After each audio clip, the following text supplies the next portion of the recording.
आप बोल रहे हो कि पैलेट गन लगी है, मगर मैं ये समझाना चाहता हूँ पैलेट गन कब लगी है। पैलेट गन तब लगी है जब मेरे भाई हिंदुस्तान का तिरंगा लिए ऐसे पीसफुल प्रोटेस्ट कर रहे थे। सरकार ने कहा है कि कोई पैलेट गन यूज नहीं हुई।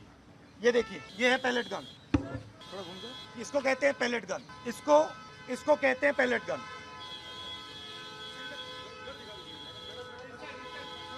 ठीक है, और इनकी आंख डैमेज हो गई है, इनकी आंख से इनको दिखाई नहीं दे रहा है। तो ये हमारे फ्यूचर है हिंदुस्तान। ऐसे हजारों युवाओं पर पैलेट गन चलाई गई है, लाठी चलाई गई है, मारा गया है, पीटा गया है। और ये क्या कर रहे हैं? पीसफुल प्रोटेस्ट कर रहे हैं। क्यों कर रहे हैं? इनका पेपर लीक हुआ है। इन्होंने पुलिस का एग्जाम किया, मेहनत की, सालों मेहनत की, और फिर एक दिन इनको बताया गया कि भैया पेपर लीक हो गया है, आपके पास 60-70 लाख रुपए नहीं है, जिसके पास है वो पेपर नहीं है, जिसके पास है वो पेपर खरीद के चला गया। और ये लाखों लोगों के साथ हुआ है। इनके माता पिता ने मेहनत के पैसे से इनको अपॉर्चुनिटी दी। तो सरकार को झूठ बोलना बंद करना पड़ेगा। सरकार ने हमारे फ्यूचर पर आक्रमण किया है। और फ्यूचर क्या कह रहा है? फ्यूचर सिर्फ 3 चीजें कह रहा है। पहली बात, जो एजुकेशन मिनिस्टर है, जिसके कारण ये हुआ है, जिसके कारण ये बाहर निकले हैं, पीसफुल प्रोटेस्ट किए हैं, जिसके कारण पेपर लीक हो रहा है, उसको सैक किया जाए।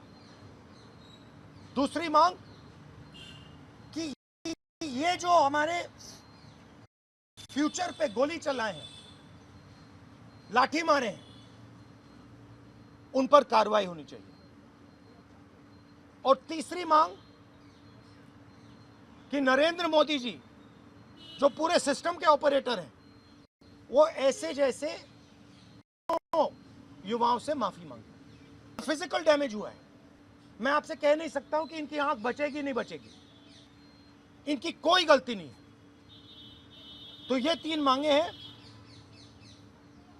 हमारे स्टूडेंट्स को मारना बंद कीजिए, धमकाना बंद कीजिए, और ये मांगे पूरी कीजिए। यही मैसेज है। पोजीशन क्लियर कर दी है, स्टूडेंट्स ने पोजीशन क्लियर कर दी है।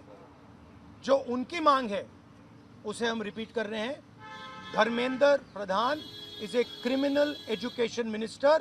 He has to be removed. He is a symbol of the collapse of our education system. He has to go. He is the reason my brother has got shot. He is the reason thousands of people are outside. He has to go. Thank you ji.